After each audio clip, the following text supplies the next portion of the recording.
Hello, seventh graders. I'm Jonas, and I'm going to experience pain for the very first time. Skiing down the hill. Yay! Oh, God! Oh, my God! I think I tore my tibia. What the hell? Oh, my gosh!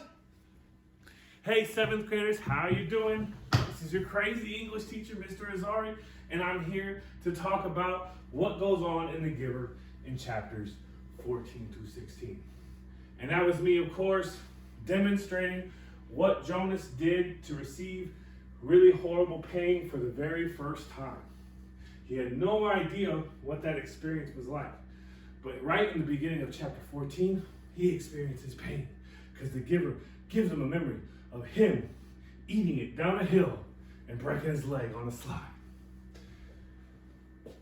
So chapter 14 starts with Jonas experiencing horrible pain, just like your fat English teacher did right now as he ate it on a pretend slide. And I already broke that chair, so good thing I didn't do it again.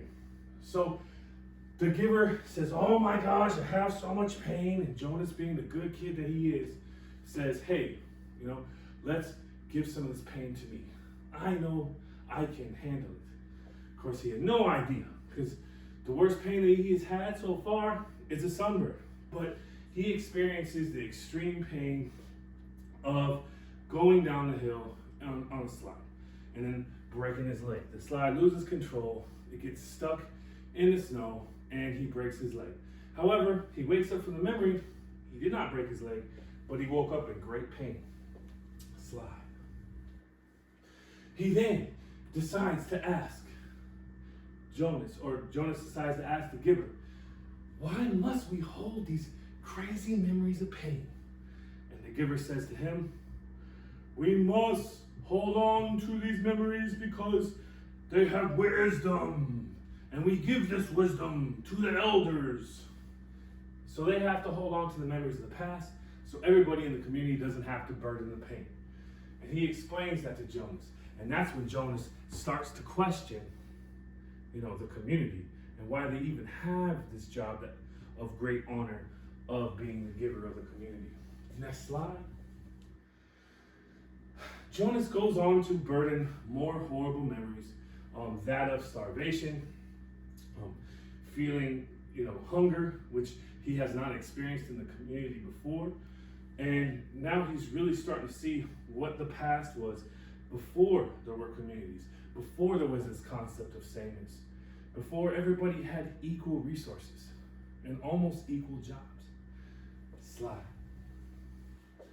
So the giver tells Jonas, also, there are regulations to sameness, right? There's ways they have to regulate the community. If a birth mother has twins, they release one of them. And we all know what release means. So they release one of these twins, okay? Because even though they like sameness, they don't want the kids to look identical, right? So they have to release one of the twins, okay? So he learns that as well. All these secrets of the community are coming out. The giver is telling him the truth, right? We see this beautiful utopia start to kind of look dystopian, all right? So Jonas hopes that there might be a better life elsewhere, but he kind of doubts that for those that are released, right? He's like, I hope that they have a better life. But now he's like, I'm not sure. It seems kind of sketchy who they release. They release old people and babies. I don't know what kind of community that would be, over there across the river. So he starts to have doubts about what elsewhere actually is. Slide. All right, and as we move on, we understand that Gabriel is unique too. And we all know it's because he has the pale eyes, okay, just like Jonas.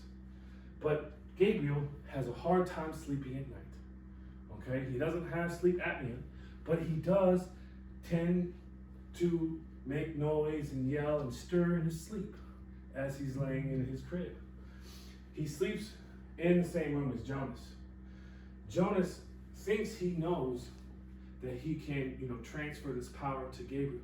He sees something different in Gabriel, right?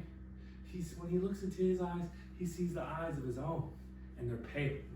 So he really thinks that, hey, it didn't work on Lily, didn't work on Astrid, didn't work on my papa, but I'm going to try to transmit some memories to Gabriel to calm him down. He transmits him the memory of a sailboat. Okay?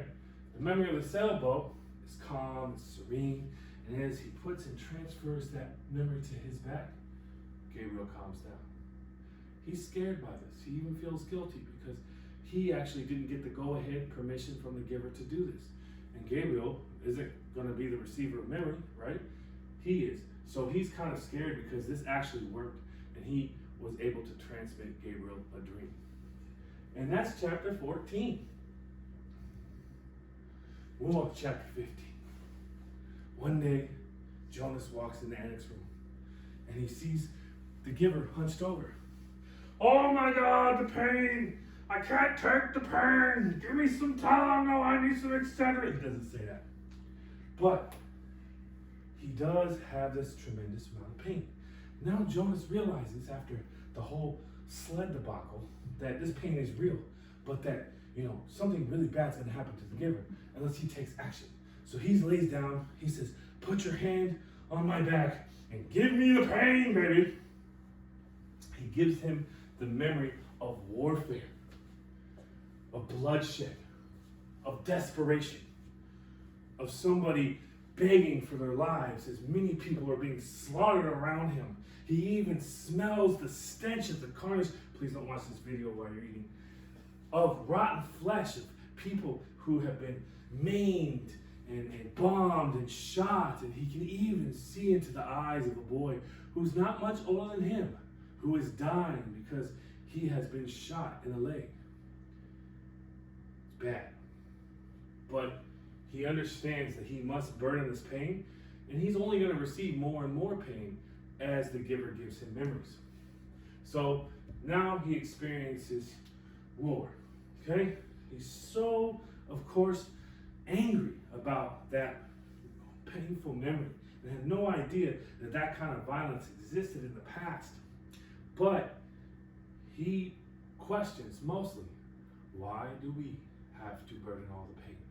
Why can't we distribute evenly these memories of the people in the community or towards the people in the community? So the giver says, let me make it up to you. Let me give you some nice memories. This is the beginning of chapter 16. 15 is a very short chapter. So what do we see in chapter 16? Well, he gives some memories of the past that are good, right? They're positive. He experiences what a birthday party is. Has no idea what the concept of a birthday is, right? They all celebrate on the same day and the same ceremony only for 12 years.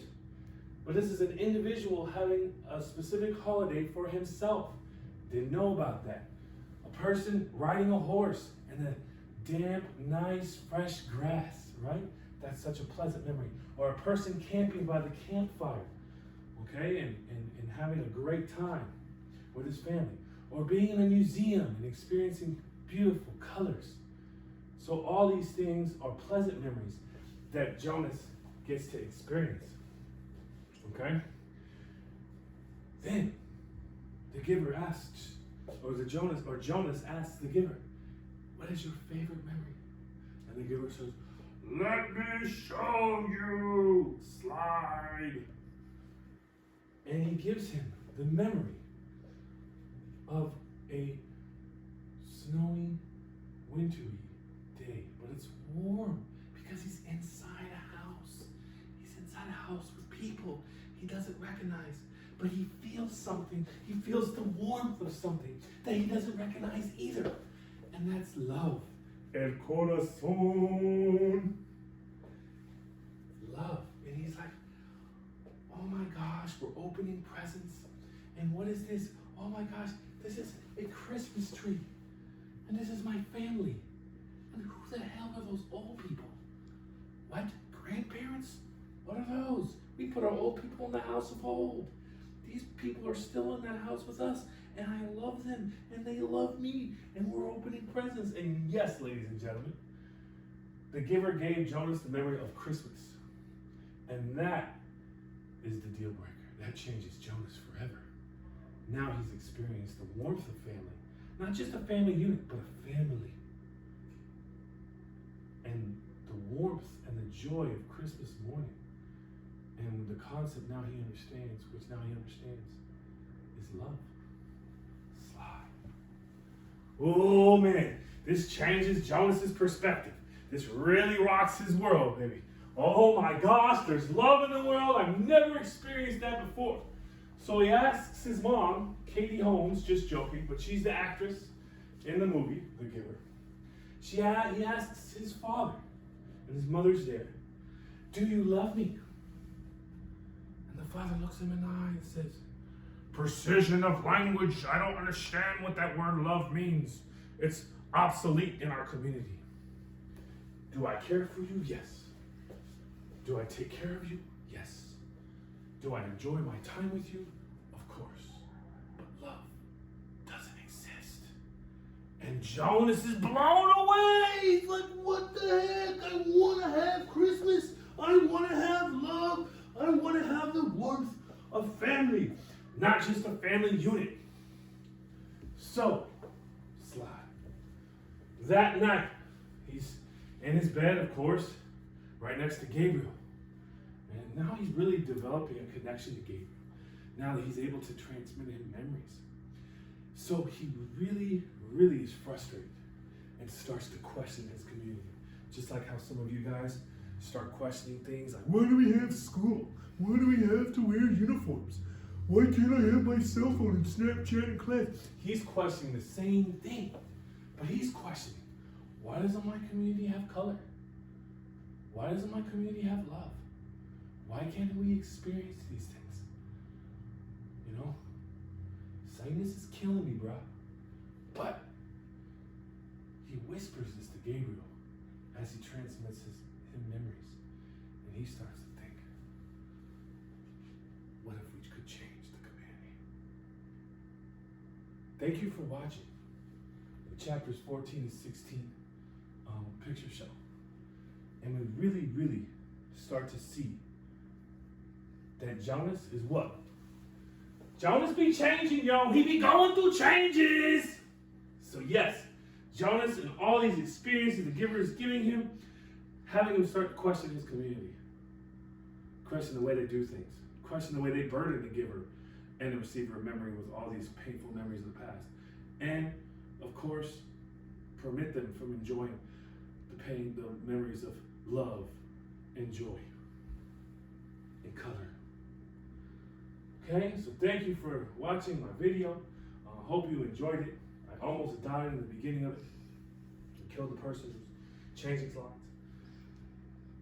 We need to go over due dates. Next slide. So due dates. Memories of the past quick write is due today before midnight, Tuesday, 5/19. Then chapters 15 and 16 discussion questions is due Thursday, 5/21. Okay, so that's if you attended my meets today. Sorry, if you attended my meets today, you saw that. We completed that together today, and that's due Thursday. So chapter 15 and 16 discussion questions only on Google Classroom. And then we have a quiz.